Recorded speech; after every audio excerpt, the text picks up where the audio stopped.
game tonight, the Florida Gators will take on the Arkansas Razorbacks in a very critical SEC matchup. Florida will be in the Stephen O'Connell Center tonight at 8:30 against the Arkansas Razorbacks on ESPN. And Florida could potentially clinch the SEC regular season title tonight because a victory over Arkansas will put the Gators 3 full games ahead of Arkansas with a head-to-head tiebreaker. And if Alabama were to lose their game tonight, and I think they're playing Tennessee, I want to make sure I get that one correctly. I think Alabama is playing Tennessee. And if Alabama were to lose tonight, in addition to a Florida Gators win, the Florida Gators get their first SEC regular season title since 2014, I believe. Yes, Alabama will be playing Tennessee at 6 o'clock. So I know we wouldn't normally say this, but we're gonna have to root for Tennessee. You normally don't root for Tennessee as a Gator fan, but in this case, we're gonna have to make an exception. So, like I said, tonight the Gators will play the Razorbacks. This could decide the 2026 SEC regular season title. The Gators have won 8 straight and hold a 2-game lead on the second-place Razorbacks in the league standings with 3 to go. If Tennessee defeats Alabama at home earlier Saturday night, UF will play for the outright league crown. If Alabama wins, a UF victory would give the Gators no worse than a share of the regular season championship. But if you want to win it outright, they would have to beat Arkansas the following game, because I think they're playing Arkansas on a.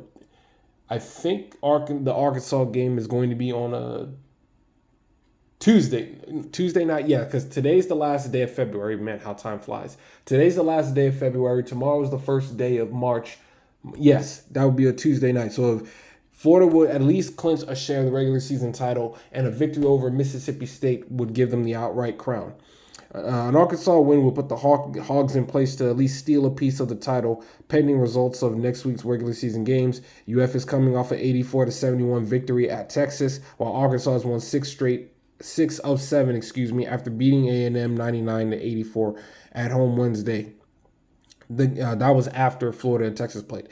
This is a quadrant 1 opportunity for both teams, especially for Arkansas because they're the true road team. Florida moved on to the number 2 seed line relative to the NCAA tournament per most bracket projections. They are 9-5 in quadrant 1 games. They're 15-6 in quadrant 1 and quadrant 2 games combined, while the Hogs are 6-7.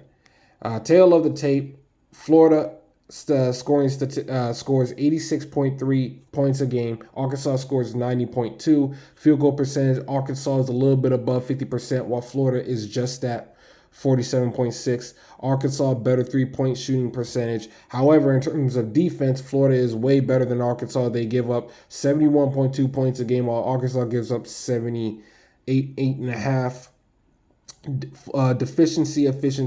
Defensive efficiency, Florida is top 5 in the country. They're 4th, while Arkansas is 48th. Now, out of 300 schools, 48th isn't really that bad, but compared to Florida, that's like you can't stop a nosebleed, in a sense. Florida is 5th overall in the Ken Pom ranking, while Arkansas is 17th. In terms of NCAA evaluation tool net ranking, Florida is 6th, while Arkansas is 18th. So that would be a quadrant 1 victory for Florida if they win this. In terms of overall strength of schedule ranking, both teams are in the top 10. Florida at 4th, Arkansas at 10. Darius Cuff is emerging himself as a favorite for the SEC Player of the Year. About the Gators, their performance in the win at Texas, especially in the second half, marked some of the best basketball the team has played all the season. And I think they needed that kind of victory to prepare themselves for this Arkansas matchup, because Florida had gone on a streak of beating their opponent. I think it was like 7 or 8 game win streak of beating their opponents by at least 9 in the 9 margin. And they kind of needed a game because it was very competitive. Like, don't let the 84-71 score fool you. If you watch the game throughout, you will see that Florida started to take over in the final few minutes of the second half, where they really distanced themselves from Texas. But that game was competitive in the first half, all the way till about halfway in the second half. Texas really took it to Florida, and Florida really had to dig down deep and really put it on the Longhorns to secure that victory. And Florida was actually trailing Texas at halftime. So it wasn't UF's typical dominant victory like they had over Oklahoma, or the 2 wins over Arkansas, over Ole Miss, or the way they beat Texas A&M, or the way they beat Georgia. It wasn't like that. It was actually very competitive and very back and forth. Offensively, UF shot 59% for the game, 65% after halftime, made almost half of their 3-point victories. Second best in SEC play just 4 days earlier at Ole Miss. Defensively, Florida surrendered 50% to the Longhorns in the first half, but then they knocked it down to 35.7% in the second. It's reading to you the statistics that I've already told you. The Gators are number 2 in offensive rebounds and 7 in defensive rebounds in the nation. So that's a very significant advantage on the glass against the Razorbacks, assuming they can force some misses against one of the best offensive teams in the country. True, but Texas was ranked 6th in the nation offensively before Florida faced them, and Florida held them down in the second half. So it could be a little bit of a back and forth contest in the first half, but I think in the second half, Florida's defense will begin to take over like they normally do. Versus the ball security issues in the last 2 weeks, and Florida has had a problem with turning the ball over against South Carolina, against Texas, and against South Carolina, Ole Miss. So that's something that they can't afford. You can't give an explosive offense like Arkansas extra opportunities at the bucket, because that's not going to help you. In the late season awakening of U.S. 3-point shooting, 35.7 over the last 11 games, including 19 of 40 over the previous 2, has put a different spin on the team's ceiling. That's what we've been saying. This Florida team has been missing 3-pointers all year, and if they can do that, there's already a big gap that Florida has over the SEC. But if they can get the 3-point shooting together, that gap expands even more and more. Like, you can't really see me, because you don't really see me, but I have my hands together to express how big the gap is. I'm just spreading them apart even further to show how much of a bigger difference those 3-pointers make. Alex Condon has been playing very, very good basketball. He went for 10 of 12 from the floor against Texas, and he has really come on these last several games. Boogie Plan is playing better and better and better as the season has gone on. I gave him his flack for the way he was playing at the beginning, but he seems to have really settled in. So I'm pretty confident in how he's going to play tonight. Thomas Hogg, he's coming off of a bad game against Texas, but I think he'll bounce back nicely along with Ruben Chinilu. These guys are clearly the best guys on the roster. Michael Han Lockton has done nice in reserve minutes as the backup center, and he's given Florida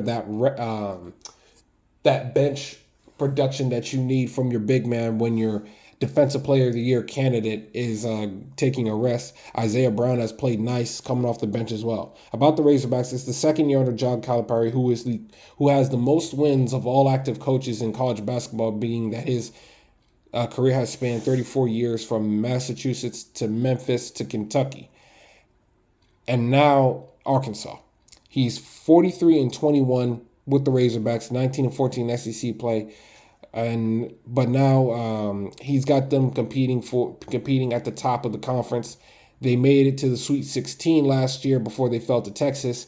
And mind you, the way that Arkansas lost to Texas in the Sweet 16 is how Texas Tech lost to Florida, in the final minutes of the Elite Eight.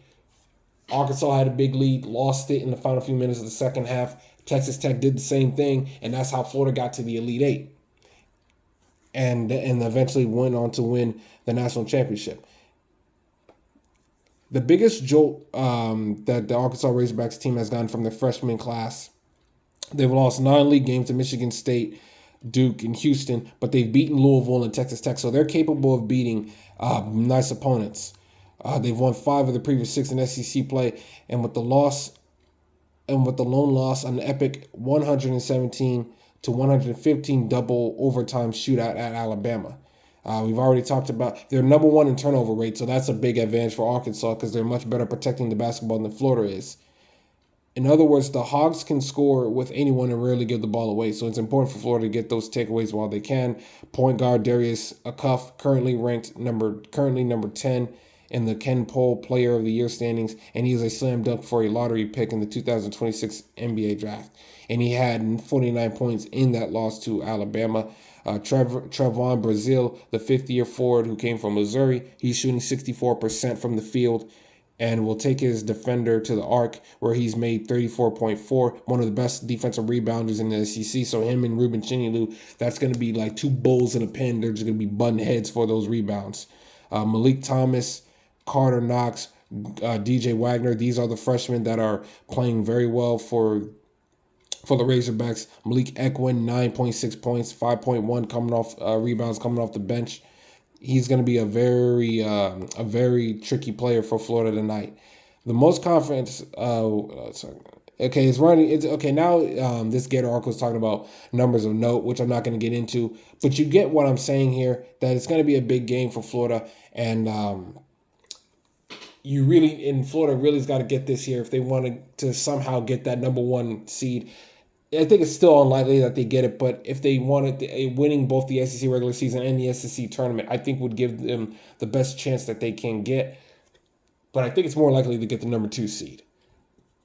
But either way, and I think you can maybe make the argument that Florida deserves it, even if they don't get the SEC title outright, because of how they played throughout the year.